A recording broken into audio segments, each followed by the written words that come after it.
This is the part 2 of ADHD and resilience. As most of you know, my mother brought this topic up. It was my mom who sent me an email saying, you have not once talked about resilience in any of your episodes. And my response to that was, well, I kind of think I portray the resilience quality. She goes, well, yeah, but you've never said that word. I said, okay. And she basically, that's why this whole season started. And we're just going to make this very easy. And it's going to be one question. It's basically your story with ADHD and resilience, but it can be any story you want. It can be any story. It doesn't have to be the time in your life that you were the most resilient and it was so hard and whatnot. It can be any story you want to tell, any story. And it doesn't even have to be like my ADHD resilience. It can be resilience just as you as a person. Any story where you had to get up when you got knocked down. That is basically what this is. So we are going to kick this off with Leo Gagnon. Leo, ADHD and resilience, or just flat out resilience, whatever you want to say, whatever story you want to tell. So, this is something that got a lot of thoughts on, and I've been kind of thinking about it throughout the week. And really since the topic came up, I think a couple of weeks ago when we decided that we're going to do part 2. And for those who weren't aware, I got kind of sick at the beginning of the week. Nothing major, but ended up sleeping for, a day and a half out of a 2-day period. And was pretty out of it for a couple of days. And ended up missing sending out my newsletter that I've been super focused on getting out every single Tuesday at 8:42 a.m. That was me holding myself accountable. And this is the first time that I've missed sending that out in 8 weeks or something now. And I kind of realized as I was thinking about this, that resilience ultimately is just understanding that you're playing a much longer game and that no one moment defines that. It's never what happens in this one instance. It's always just taking the next step. And so, I kind of started to beat myself up over missing that. But ultimately I was like, you know what? It really doesn't matter in the grand scheme of things. It's about, I was holding myself to this mostly just to kind of make sure that I was doing what I needed to do. And I'll pick up next week and it's not going to be a big deal. It's not going to ultimately affect anything. And I think that that's really what resilience is. It's just living past the individual moments. It's understanding that you're playing a long game. And it's, rolling with the punches and continuing on the next chance you get. So yeah, I figured that was just the best way to visualize resilience for me, because I kind of just lived it this week. So right at mind, and we know ADHD, that's the way to do it. I like that. I like that a lot. Does anyone have anything to say to Leo on that? Because that's a really good description, buddy, on that. I got some. Yeah, let's go. Leo, I love you, and I'm glad that you're here. Appreciate that. Love you too. You're fucking awesome, RJ. I goddamn love you so much. Thank you. Anybody you else? Think he's gonna make a smart ass comment, and then he swings in with the caring. Brilliant. Well It is. Anybody else before we move on to Justin next? It's a huge deal in my story personally, but in the kids I work with now, but also for all of us, because one kind of theme that comes through in the ADHD content you see people make is sometimes the theme of ADHD people as these lovable but dysfunctional people who just bring mirth and wonder into people's lives, but we're a bit goofy and we fuck up some stuff. the idea of resilience to what? Because of that diminishing, what is in my opinion a diminishing perspective on us. We, from an early age in some cases, get put into that kind of box, and it's the box of like, well, if I can keep my shit together on the most basic of levels, that's all people expect of me, because people think I'm a bit of a fuck up. So not just resilient to some kind of super basic functional mean, I want to take every kid and every adult back to the absolute entirety of their potential. So I don't accept that we can only just function, tick these basic boxes. I think we can have the whole fucking lot, because I think from an early age, we are told we are a bit broken. I was diagnosed late, so I had to spend 40 years just thinking there was something wrong with me, and then finding out what it was. But having to be resilient, not having that understanding, I think was especially cruel for me. And giving context to that resilience. So essentially, when I can say to a kid, look, you're dealing with this thing, other people deal with this thing, here's how they deal with this thing, here's books on how to deal with this thing, then you're, rather than making resilience some kind of incredibly isolating solo kind of event, you make it contextual, supported, intelligent, because people have some kind of fucking clue what's going on. In the absence of that, I mean, you know, I was raised in this house, but you know, the room is about 10 meters that way. When I was 11, I was lying on that floor thinking about killing myself.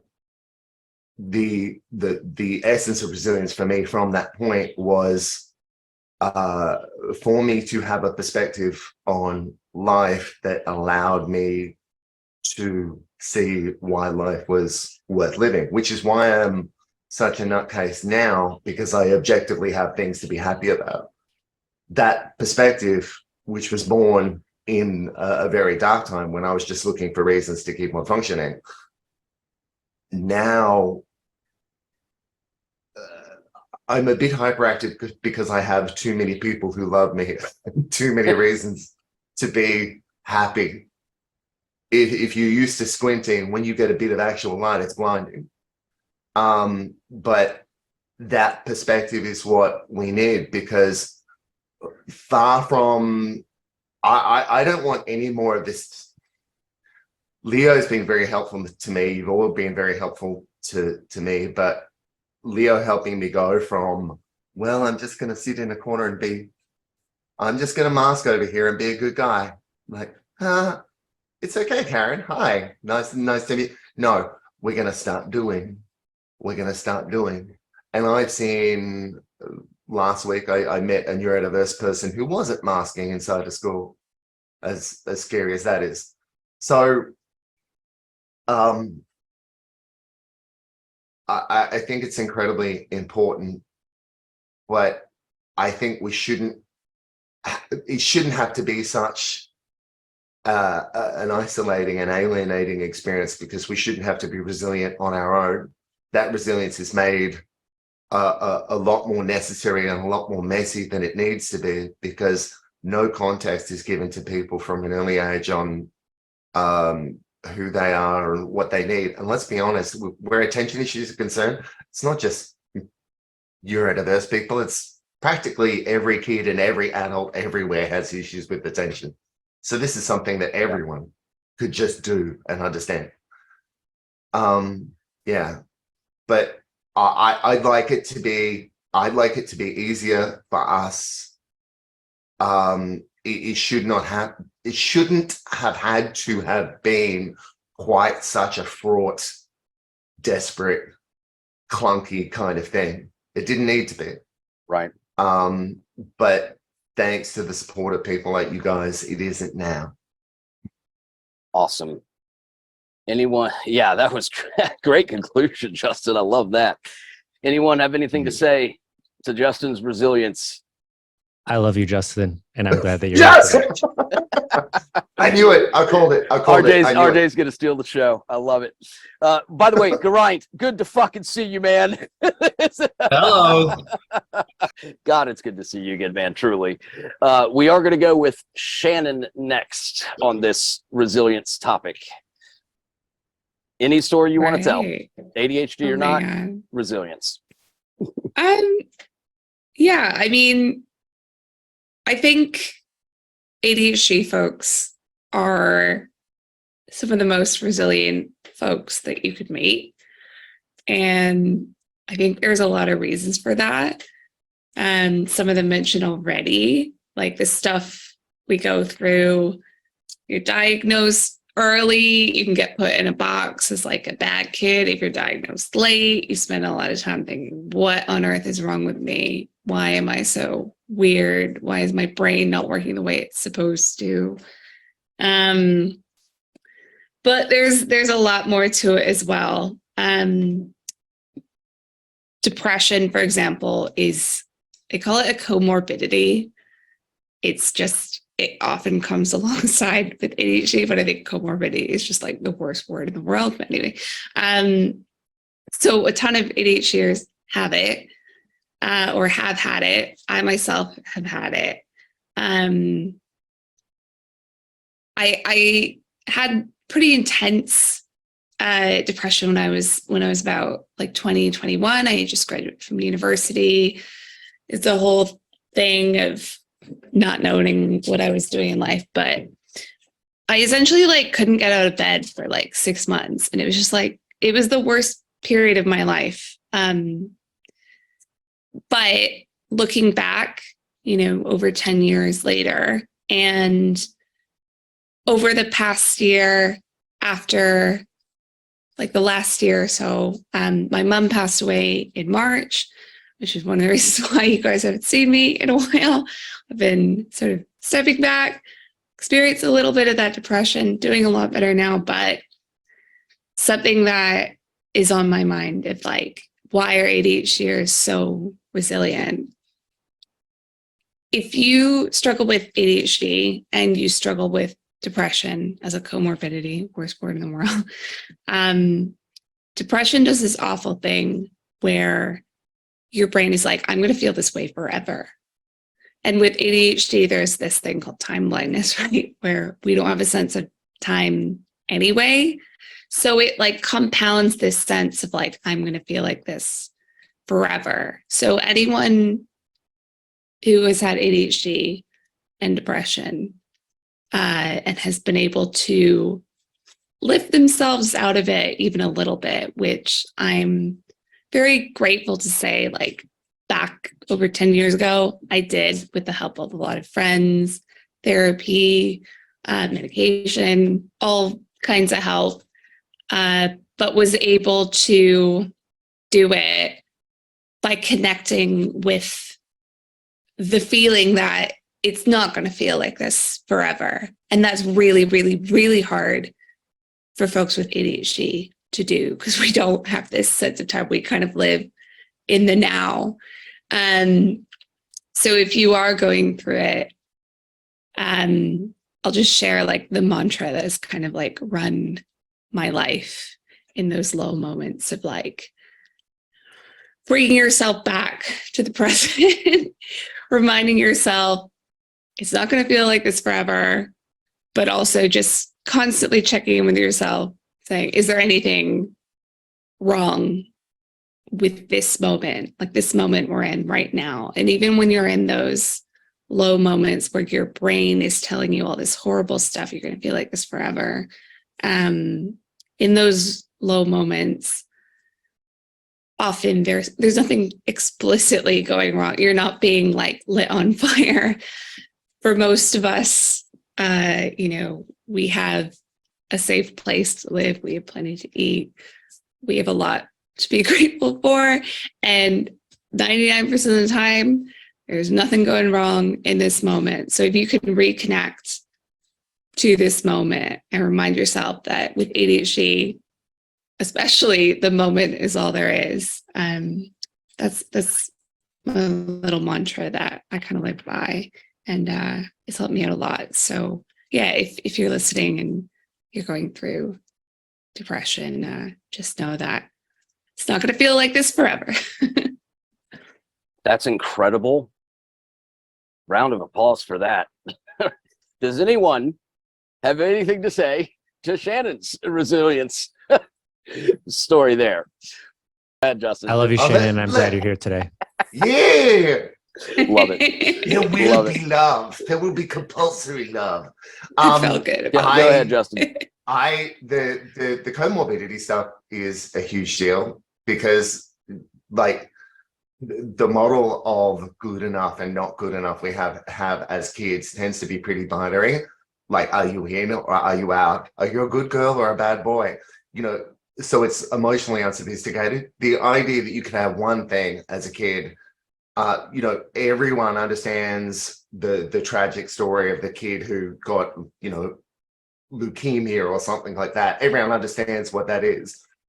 But if someone says you've got ADHD, but you've got this, but you've got that too, it's so far beyond the pale for a kid to understand one of those things, let alone multiple ones of those things.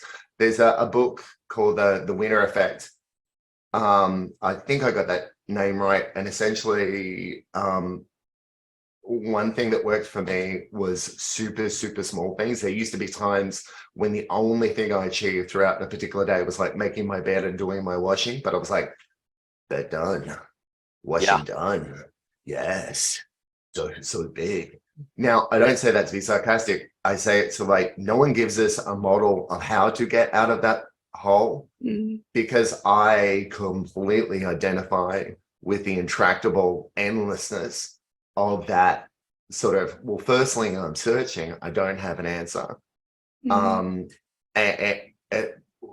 Maybe there is no answer, maybe I just suck. Oh, see, like one of the paths to deciding that particular answer is really long, and one of them is super direct.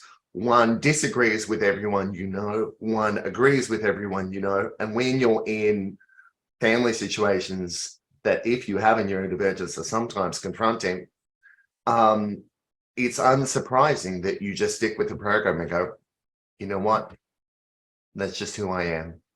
Guess I'm screwed. So I have empathy for, you know, for the comorbidities, anxiety and ADHD at the same time. Thank you, Justin. Yeah, for that. We're going to go with Terry next on this. Terry, your resilience story, any resilience story, ADHD or not. First, I want to comment on what Shannon said, because I've heard of the comorbidities, how the ADHD has affected the depression or the anxiety. And there are a lot of times where I feel like, oh, my anxiety has depression today, or my depression has anxiety today. God, I really hope you guys will understand how those two are different. So thank you for pointing that out. And that is a huge thing to think, like, oh yeah, I literally have no concept of time because of the ADHD, and depression and anxiety do want to also fuck with your view of time. So I'm gonna have to keep that top of mind when I'm feeling bad feelings. But for resilience, so, you know, I think I've been resilient so many instances in my life and throughout so much that I never really looked at it as resilience specifically, but just like the pushing through and like the flexibility when things go wrong or you're faced with challenges and everything to like get through. And of course you don't feel resilient as you're doing it, but you know, once you're through it or in a different stage and you look back, you know, that's when you realize the resilience. But I do kind of want to point out, like, there is a time when we could use our resilience as a weakness for ourselves, because Absolutely. there have been times, I'm not going to get too specific, but I was going through something a few years ago, and that just push through, just do what needs to be done, get up every day and do what needs to be done, and even push further and make success in this area, make success in that area. And, don't stop to cry about it, because no, there's too much shit to get done. That catches up with you. It comes out in physical ways. You start having different symptoms of different issues going on within your body that you don't even realize what it's connected to. And you'll spend all this time looking for a reason without looking at the I didn't take a minute to rest, or I put myself in horrible situations because I was just trying to push through. And I saw something the other day, and I wish I saved it and had the exact wording of it, but it was basically that resilience isn't only pushing through. Resilience is being able to say, hey, this isn't for me anymore. Or yes, that is something that I want, but now that I see the cost, now that I see everything else that it is going to cost me in my mental health, in my physical health, in my relationships, in my values, in what I find important in life, that's not worth it to me. So respectfully, peace to those goals. That's also being resilient. Yeah, that amazing. Does anyone have anything to say to Terry's amazingness in explaining that? I love you, and I'm glad that you're here today. That whole thing, we almost get lauded for how resilient we can be, but the idea of having less to carry, the idea that we can say no to something, is fucking colossal. And so many people shitty jobs, shitty relationships. It's okay. I'm gonna push maybe through, it isn't. right? Right. Yeah. It's going to segue great into the ending of this, but yeah. So I'm outside in the rain at the moment. Why not? ADHD. But to combine that, I'm also on the roof, which is just not safe. However, it gives me a perfect opportunity to thank the biggest supporters of this podcast once again. It's humbling, and I love all of you. So thank you, Terry Shubilla, who, by the way, is on this episode. Thank you, Leo Gainan, who also is on this episode. Thank you, Kirk Hofstrom, another person on this episode. Thank you, Casey Elliott. Thank you, Sarah Delano. Thank you, Blushing Crafter, again, also on this episode. Thank you, Justin Allingham, another person on this episode. Thank you, Jamie Young, and thank you, Beth Jones. I love all of you so much. Thank you for everything. Yeah. But Shannon, you wanted to say something, I think? Yeah, I also just wanted to, I very much relate to that. So thank you for bringing that up. But I also just wanted to add, I think something amazing about ADHD folks is that, we have this I can do anything attitude, which is amazing. If we set our mind to doing something, even if we've never done it before, we can usually figure out how to do it. We can make it happen. That's one of the amazing things about ADHD. But a really hard lesson I've had to learn, or maybe I haven't fully learned it yet, is I think ADHD people can definitely do anything, but we can't do everything. So we have this tendency to want to think of ourselves as the person that can do everything, and especially not needing help doing it. So knowing that it's okay not to do everything and not to do everything on your own is this massive part of resilience. So I'm really glad you brought that up, because it's just another lesson you have to learn about being resilient. It's great you can get through anything. It's great you can push through, but there's this other side as well. So well said. When you go through something traumatic, maybe it's okay to be fucked up by that, because Totally. normal people would be fucked up by that.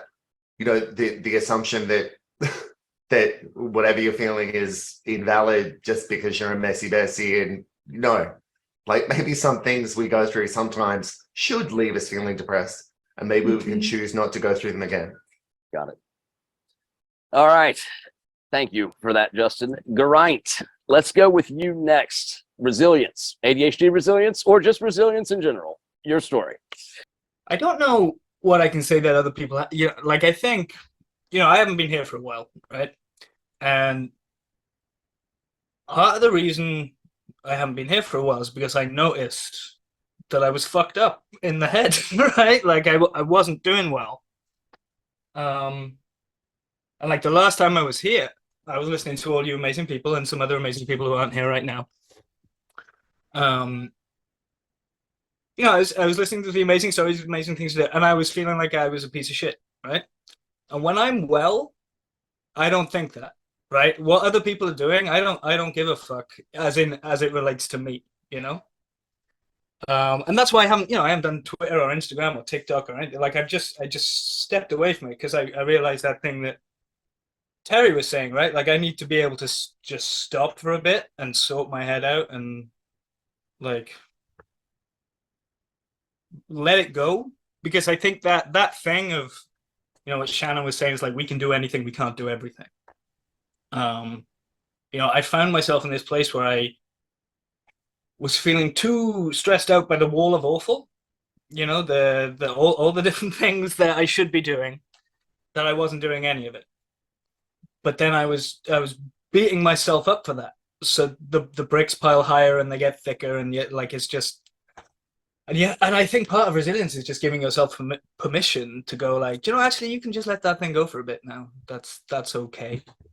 And so that's what I've been doing. Like I've mainly just been doing my mental health thing, and trying to sort out my life a bit. I've been spending the last few months just cleaning the house, like genuinely just going through and like sorting out all the doom cupboards and just all the crap that I've just let pile up. And it's been really cathartic, and it's a proper little project because the bin men only come like once a week or once every 2 weeks, and so you can't just do everything at once. And that's been like weirdly like meditative. It's like okay, I'm gonna sort this room out, I'm gonna sort this shelf out, I'm gonna sort this. So I don't know if that answers the question, but like I guess No, it does. No, it absolutely does. I mean, so what you're saying is that you are doing it. You are sorting the dooms bins and getting rid of the fucking clutter and all of that. Maybe you could. I tell you maybe what, we can hop on after this and like, tell me how to do that. That'd be awesome. It genuinely feels like I'm cleaning out the doom corners in my mind. Like that is how it feels. Like it's nice. That's awesome. Anyone have anything for Geraint before we move on? I love you, Geraint, and I'm glad you're here today. Thank you, Archie. Awesome. Speaking of RJ, let's go with RJ next. RJ? Yes, you, Andre Agassi. Let's go. Oh, me? Yeah.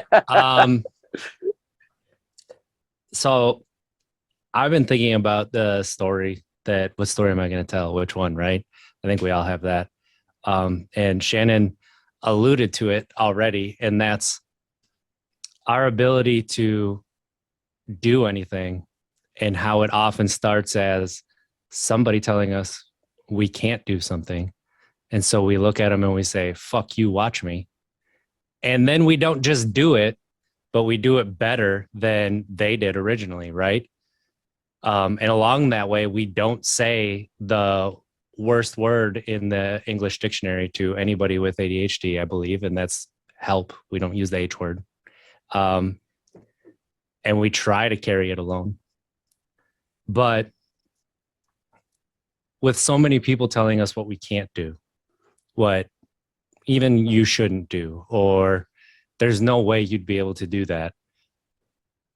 When you start to do things for yourself instead of to show people, and you start to do them because they feel good to you instead, and you start to show yourself that you can, you don't hit that wall of, okay, now I showed you, and I showed you to a level that you didn't even think I could get to. So there you go, fuck you. And you kind of stop, right? And you move on to something else.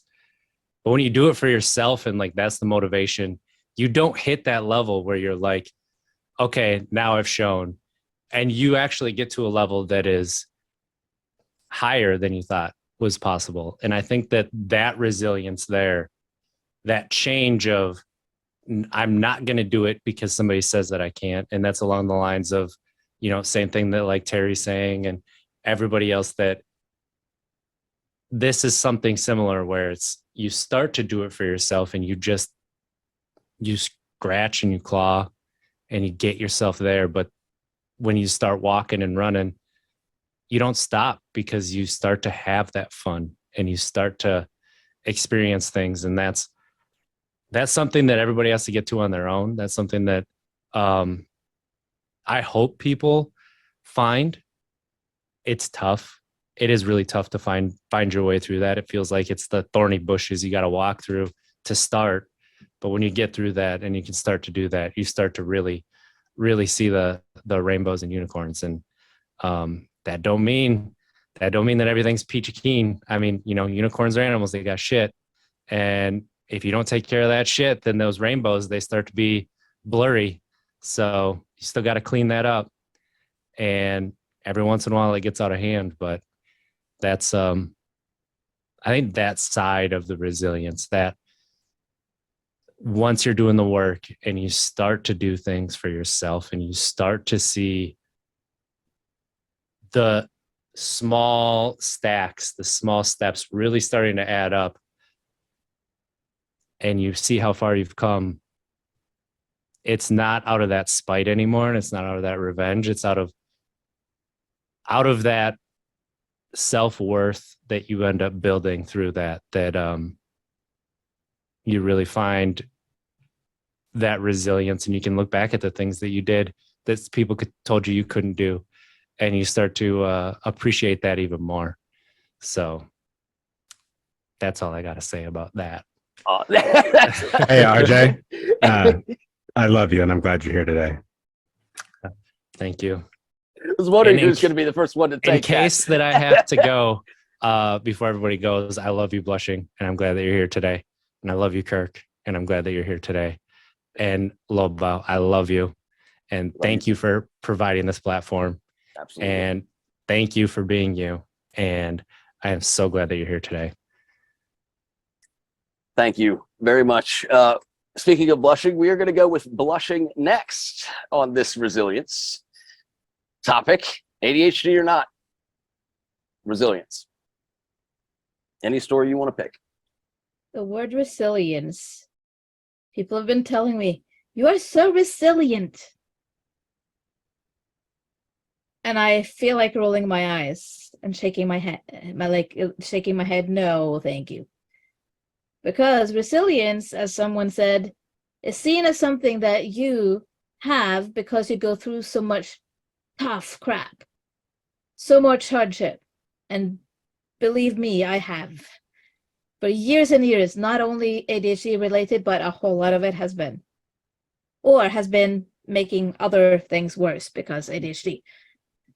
And then I got fed up by people saying, you are so resilient. And then I said, what do you mean by that? And I got some good angles from some of the people here that do ring true with me. But then I got some who just said, oh yeah, because you went through that and that and that. And every single thing of those were negative, were really crappy, awful experiences. And I went, no, I'm going to find my resilience, what it is to me. And I've got so many stories I could use, but this one is pretty recent. I'm leading an offline local organization for LGBTQIA plus people. We're putting on events. We're in the media. We're everywhere. And when you're front-facing, public-facing, you get a lot of crap. A whole lot of it. And I will also say that I got threats. And at first, I get angry, and I get upset, And yes, there's some fear, but when that is because somebody threatened me. I could have said, you know what, this is too much, and stepped away. But instead, that resilience that I have had built in since I was a kid, it's not just something I built up. It's always been there. Like I've talked to adults from my childhood and they said, like, you were that way before you were a 1-year-old, you know? Says something. But I took it and I said, heck no. This is why I'm doing this. This is why I'm leading this. Also, because I have a heck of a good support network with close family, friends, people around me. And we have a lot of locals who are also really supportive and who are speaking up along with us and saying, nah, homophobia, transphobia, all that stuff, go, leave, stop it. But I'm taking it and I'm going with it and I'm continuing to lead. And yeah, I'll be in the media again, more than a few times. I'm not stepping back for people who are wanting to, I don't know, say stuff that is untrue about me or even threaten me. No. So that's my resilience, saying the door is right there. If you don't handle me and my people, my folks, then bye. I'm not going to say it that way to their face. Actually, probably not talking to them to their face at all. But I'm going to have that attitude of, okay, I'm doing this thing together with great people, not doing it alone. And that's another part of the resilience part of this. I did a whole lot for a while by necessity on my own in this, almost on my own. And then when we went fresh earlier this year and said, okay, we're going to make something happen this year, I started immediately to think, who can I delegate this thing and this thing and this thing to? So that's part of my resilience, to say, when does it have to stop? Where's my limit? I knew where my limit is. I was in the middle of burnout even when we started this process this year. So I went, nope. And I said, I cannot do it all. Who can do that, and that? And great people around me said, I can do that. And some things I have to do as the leader, but other things can be put on other people. That's awesome, Blushing. That's confidence right there. A confidence that I love to see. That's great stuff, Blushing. Thank you so much. I love you, Blushing. I'm glad you're here today. RJ is incredible. Kirk, you want to close us out on this resilience topic? ADHD or not? I knew like 2 people in. I was like, I'm going last. Oh yeah. Oh, you knew. You absolutely knew. It's good to be back. I have very much missed being on here.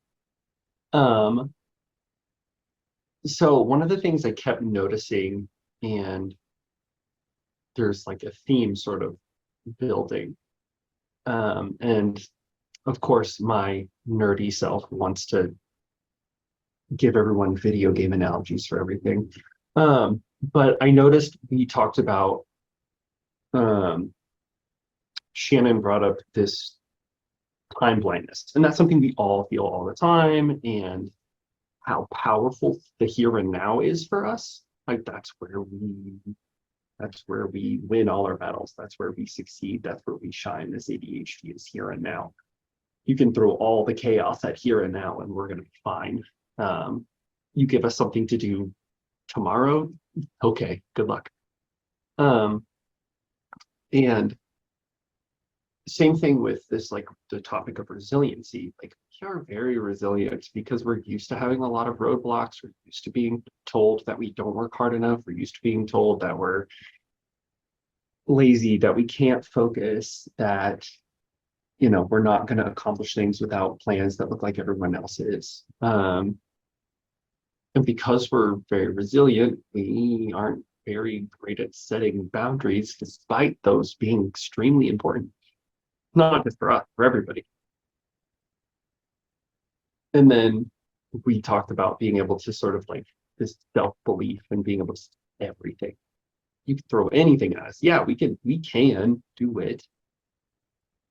I could also sit on my couch and stare at a screen for like 14 days and do absolutely nothing at all.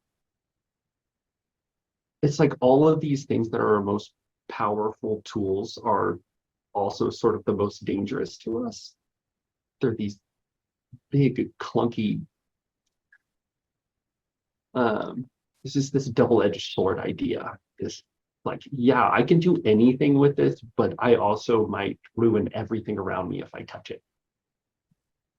Like, yeah, I have a lot of resilience, but I might forget to set boundaries. Like, yeah, I can like lead into here and now, but then I'm going to forget all those other things I was supposed to do later or yesterday.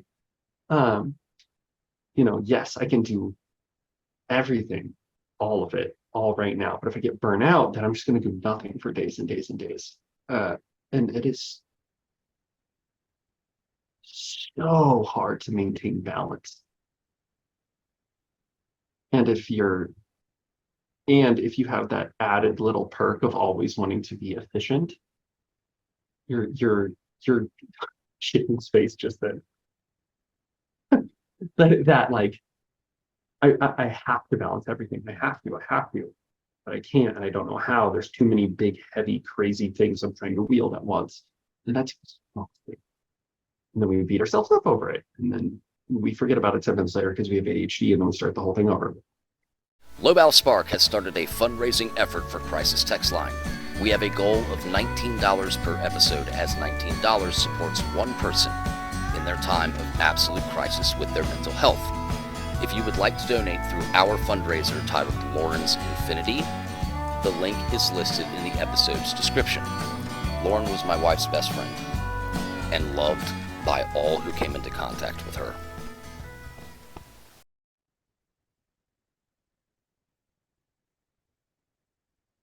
And I got diagnosed when I was in 2nd grade. Like, I was like this big, tiny as a kid, and I've had a lot of them. I got really lucky. I've worked with people. I went to school for psych. I've had great therapists. I've had great teachers, and I still feel like I'm learning how to balance all this stuff. Like, how many years does it take to learn how to balance? It's like 25, 30, 40. How many more years do I need? Then I feel behind, blah, blah, blah, blah, blah. And that goes back to the topic of resiliency. Like, sure, I need to be resilient, but during this process, that I only get one shot at. And even though I am blind to time sometimes, I'm very aware of how long and short we have. I need to be kind to myself during this. So as I've learned to be more resilient, I've also had to learn to be more kind to myself. And that's been a very difficult lesson. Not because I don't want to do it, because I want to do it very, very, very badly. And I know I deserve it. And I know I'll be a better person and everybody else will benefit from it. It's just hard. It's just difficult. So anytime I look at myself and go, you have to be like really tough. You have to grit your teeth. You have to be in the here and now with everything you have. You have to be really resilient. I also have to go, you need to be kind to yourself too. Is this sustainable? Is this something you can do tomorrow? Can you continue loving yourself the same way if you do this? Is everyone around you going to feel loved if you do this? So that's sort of been my lesson with resiliency, especially over the last several months. Like, I haven't been here where I've wanted to be. I haven't been a lot of places I've wanted to be. And some of that's because, I was not balancing things well, or I was balancing things well. I need to take a break. And that's all part of the learning. And, I think I just got to keep doing that, keep practicing balance along with the resiliency. And hearing everybody's sort of put those little pieces together as we talk.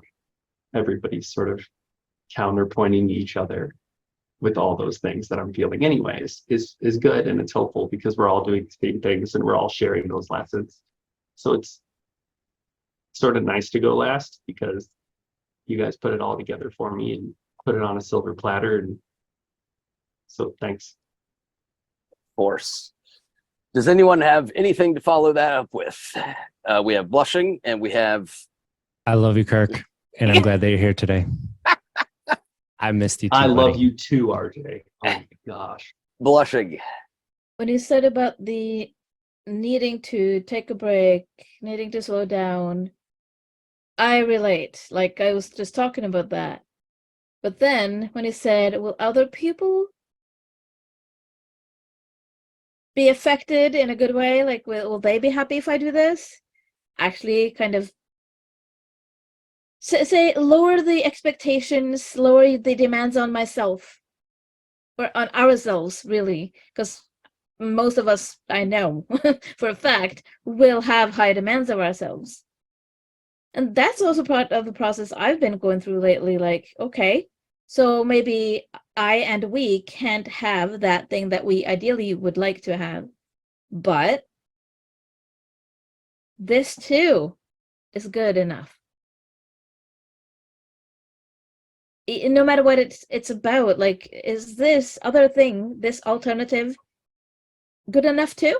Cool. It's less maybe than the other one, but not less value, just less in amount, or like it's not ideal, but hey, it's good. Cool. Go for it. All right. I had one thing to add into here. Yeah. So, really resonating on the fact that like there's this desire to kind of constantly add things to the plate and make them more efficient. And that's something that I've always done. And for a long time, my approach was just like, I can keep adding things if I just make everything efficient enough. Eventually it will all fit. And one of the things I realized is that may technically possibly be true. It's not particularly realistic. And one of the things that I've really found a lot of success with is starting to drop things as easily as I pick them up. And so as I pick up more stuff, which I inevitably do, and then I start to feel that, oh, well, now I'm starting to be a bit overwhelmed. I now will be like, I'll take a look at everything I'm doing. And if there's something in there that's just like, I feel like I'm struggling more with it than I used to, like it started off easy and fun and exciting. And now it's just not like, it's not triggering the dopamine. It's not serving me. I feel like it's a chore. I just get rid of it. Like, I don't even worry about it anymore. It's like, oh, that's done. Like, did I talk about it like 2 weeks ago? All of excitement, trying to get people hyped up about that idea. And then it's just not there. Like, nope, sorry. I've learned to not struggle to keep things around that I don't need to keep around. And one book that really helped is one. It's called Quit: The Power of Knowing When to Walk Away by Annie Duke. Highly recommend it. Her whole thing is like, everybody talks about the idea of grit, like it's like this superpower, and like, yeah, but it turns out that a lot of times it's just like dumb to be gritty just for the sake of grit. Whereas like, quitting always has kind of this negative connotation surrounding it. And it's like, no, actually, like a lot of times it's really powerful to just know when to say, yeah, it's good to stop now.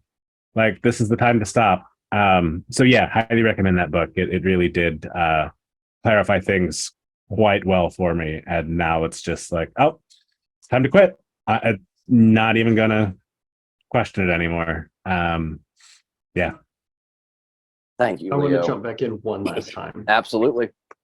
Yeah, we do this thing where we're like, oh yeah, if I can be in the here and now, I can be super resilient, I can do everything at once because I know I can. And if I can be efficient enough, I can take care of everyone. I can take care of myself. I can accomplish all my goals. I can protect everybody. I can make enough money. Like, no, you're just going to be tired and you're going to be burnt out and you're going to be angry. You're not a god. Like, my ego's going to tell me I'm a god. My ADHD, stop it. And we all want to be able to do, if we just could focus enough to be like everybody else, we could. Like, no, that's not what we're supposed to do. I forget who I told this to. I don't remember when I said it. I was talking to somebody and I said to them, if there were just this infinite version, there's all these choices you make. There's an infinite amount of yourself you could be. There's so many choices you can make. The best version of you is not the version of you that pushed the hardest, that was most resilient, did everything right, that was in here now, blah, blah, blah. It was not that version of you. That is not the best one. Best one of you was also the you that was the kindest to themselves. You have to know when to say no. You have to know when to say take a break. You have to, you have to know when to set all those boundaries. You can't be perfect because we're just normal people. Like, sure, we've got all those capabilities and sure, we can wield those, but sometimes we need to put those down and rest. And sometimes we need to say no and be kind to ourselves. Yeah, 100,000%. So, does anyone have anything else before I read something real quick and then we hop off? I have a 4-hour monologue if we're all ready. So in terms of resilience, to me, I think that resilience is different for every person.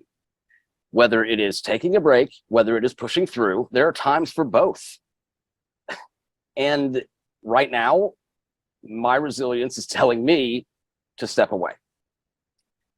And I don't think I have ever done that. I've spoken with a few of you about this. I don't think I've ever done this ever, because my whole life, my jobs, everything have always been just get up, just do it, just go, just do, and so that just became ingrained in me. Like, that's what you do, right? Like, you get knocked down, you fucking get up. Like, that's, but right now, I'm not going to do that push through it thing. I am going to walk away for a little while and fucking sleep. That is because I know that people with ADHD don't sleep very well, but I really don't sleep very well. I can tell you right now. I am dedicating this episode and all of this to both my mom and dad, who instilled a lot of things in me and gave me such a fucking advantage from day one. So, Mom, Dad, love you. This is for you. This is something I wrote in 2005. A spark is defined as a momentary flash of light.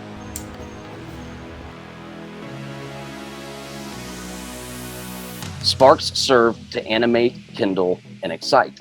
I'm hearing your passion and enthusiasm. That's like a whole different level. I mean, that's a good label too. I like that. Yeah. No, I'm not neurodiverse. I'm just fucking awesome. Very proud of what I'm capable of, and I'm learning to be compassionate about the days when I'm not. Don't give up. It feels so good to talk to you about the fucking awesome stuff. Like, right. Oh God. I am there with them, and I am able to close out everything else and focus on them. They are a small but noticeable trace of something that could become stronger. And all along the way, you're going to have people trying to tear that fucking bridge down that you're building. And they're going to say, this isn't right because you built it this way. You used the wrong nails or whatever. Fuck that and fuck them. Because once you build it your way, it'll be the best goddamn bridge on earth. Without a spark, a fire cannot ignite. Truly, I believe that neurodiverse people are the ones that change the world. This is like one totally surreal experience. A fire is defined as a rapid, persistent chemical change. And one strategy could work now. Oops, you need to find a new one.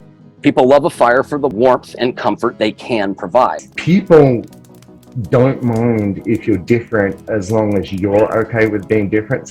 Fires are driven, forceful, and nonstop, as their flames are mostly unpredictable and cannot be controlled. and we have to see it. As a fire grows larger, more sparks fly to protect and spread its already consistent flames. There's a lot of connections that man has made. You are obviously alongside him now as well.